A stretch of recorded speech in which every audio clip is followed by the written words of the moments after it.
গরু পাচার মামলায় জামিন অনুব্রত মণ্ডলের। সুপ্রিম কোর্টে সিবিআই এর মামলায় জামিন পেলেন অনুব্রত মণ্ডল। জামিন দিলেও তদন্তে সমস্ত রকমের সহযোগিতার নির্দেশ দিয়েছে সর্বোচ্চ আদালত। গরু পাচার মামলায় তিহার জেলে বন্দী আছেন অনুব্রত মণ্ডল। 2022-এর 11ই আগস্ট তাকে গ্রেফতার করে সিবিআই। ইডির দায়ের করা মামলায় অনুব্রতর জামিনের আবেদন এখনো ঝুলে আছে দিল্লি হাইকোর্টে। তার ফলে সিবিআই এর মামলায় জামিন পেলেও জেল থেকে এখনই মুক্তি পাচ্ছেন না অনুব্রত মণ্ডল।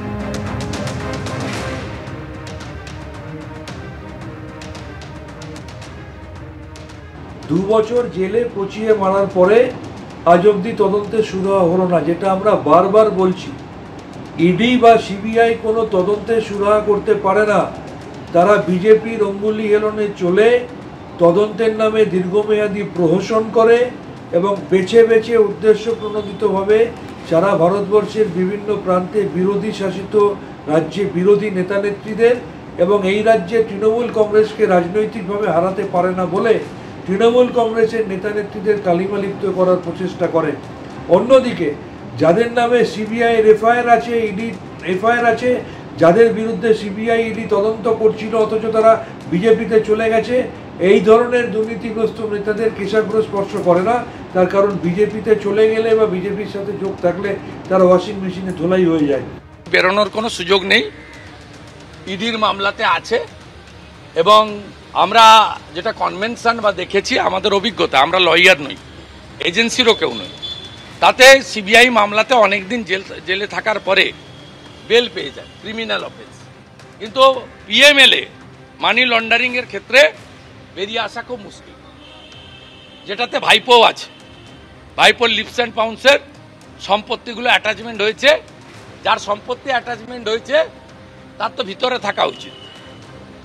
অর্থাৎ স্বাভাবিকভাবে পশ্চিমবাংলার দুর্নীতির বিরুদ্ধে যে জনগণ অপেক্ষা করে থাকেন তাদেরকে আমি আশ্বস্ত করতে চাই যে উনি বাইরে বেরোতে পারবেন না। ইডির মামলাতেও উনি অলরেডি ভিতরে আছেন। আনন্দপুরে পানশালায় দুষ্কৃতী দৌরাত্মের অভিযোগ। এই মুহূর্তে আমরা ইস্টার্ন মেট্রোপলিটন বাইপাসের ওপর রয়েছি এবং আমার সামনে যে পানশালা রয়েছে এখানেই গতকাল রাত্রিবেলা বেশ কয়েকজন দুষ্কৃতী, প্রায় 10 থেকে 12 জন, তারা এসে বেপরোয়াভাবে ভাঙচুরের ঘটনা ঘটায়। পানশালার ভেতরে তারা ভাঙচুর চালায়, পানশালার বাইরে যে বোর্ড সেগুলো ভেঙে দেওয়া হয়, সিসিটিভি ক্যামেরা ভেঙে দেওয়া হয়। শুধু তাই নয়, পানশালার বাইরে যারা গেস্ট তাদের গাড়ি দাঁড়িয়েছিল, আমি ক্যামেরা পার্সন অভিজিৎকে বলবো দেখানোর জন্য, আমার ঠিক ডান দিকে একটা গাড়িটা সম্পূর্ণ ভেঙে দেওয়া হয়েছে। গাড়ির সামনে উইন্ডস্ক্রিন থেকে শুরু করে গাড়ির ভেতরে আদলা ইট পড়ে রয়েছে এবং বিভিন্ন রকমের টুকরো, বাঁশের টুকরো, এমনই কিছু জিনিস কিন্তু এই গাড়ির ভেতরে রয়েছে। এই গাড়িটি পানশালার সামনে দাঁড়িয়ে রয়েছে।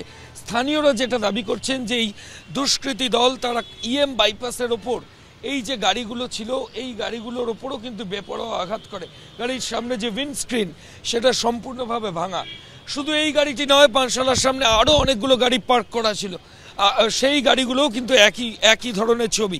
একটা এসইউভি গাড়ি সেটা দেখা যাচ্ছে, যার সামনের উইন্ডস্ক্রিন সেটা সম্পূর্ণ ভেঙে দেওয়া হয়েছে। শুধু তাই নয়, গাড়ির কাঁচের টুকরো রাস্তার উপর, এই বাইপাস সংলগ্ন যে রাস্তা তার পাশের সেখানে কিন্তু এখনও কাঁচের টুকরো বিভিন্ন পড়ে রয়েছে। এরকমই ছবি। গাড়ির সামনের যে সাইড মিরর সেটাও পুরোপুরি ভাঙা। ভেতরে ইট এবং বিভিন্ন কাঠের টুকরো থেকে শুরু করে কাঁচের গুঁড়ো সেগুলো এখানে রয়েছে। দুষ্কৃতী দৌরাত্ম্য থেকে বাদ যায়নি এখানে পার্কিংয়ে থাকা বাকি গাড়িগুলো। আরও একটা গাড়ি, যে গাড়ির উইন্ডস্ক্রিন সম্পূর্ণ ভেঙে দেওয়া হয়েছে। বেপরোয়াভাবে দুষ্কৃতীরা এখানে কিন্তু আক্রমণ চালায় এবং আর একটা গাড়িও যেটা দেখতে পাওয়া যাচ্ছে সেটারও কিন্তু সামনের উইন্ডস্ক্রিন সম্পূর্ণ ভাঙা। স্থানীয়রা বলছেন তারা যথেষ্ট আতঙ্কের মধ্যে রয়েছেন। আচমকাই দুষ্কৃতী দল 10 থেকে 12 জন তারা পানশালার মধ্যে আসে এবং বাইরে থাকা প্রত্যেকটা গাড়ি সেগুলো ভাঙচুর করে। পানশালা সিসিটিভি ক্যামেরা, বাইরের যে বোর্ড, এই সমস্ত কিছু এখানে 10 থেকে 12 জন অ্যান্টি সোশ্যাল, এমনটাই স্থানীয়দের দাবি, তারা এসে ভাঙচুর চালায়। পানশালার যে বোর্ড সেটাও সম্পূর্ণভাবে ভাঙা। তবে ঠিক কী কারণে, কোনো প্রতিহিংসার জন্যই কি দুষ্কৃতীরা এই ঘটনা ঘটিয়েছে? এখনও পর্যন্ত তদন্তকারী আধিকারিকরা বলছেন যে তারা পানশালা কর্তৃপক্ষের সঙ্গে কথা বলেছেন। সিসিটিভি ফুটেজ সেটা ইতিমধ্যে আনন্দপুর থানা পুলিশ সংগ্রহ করেছে।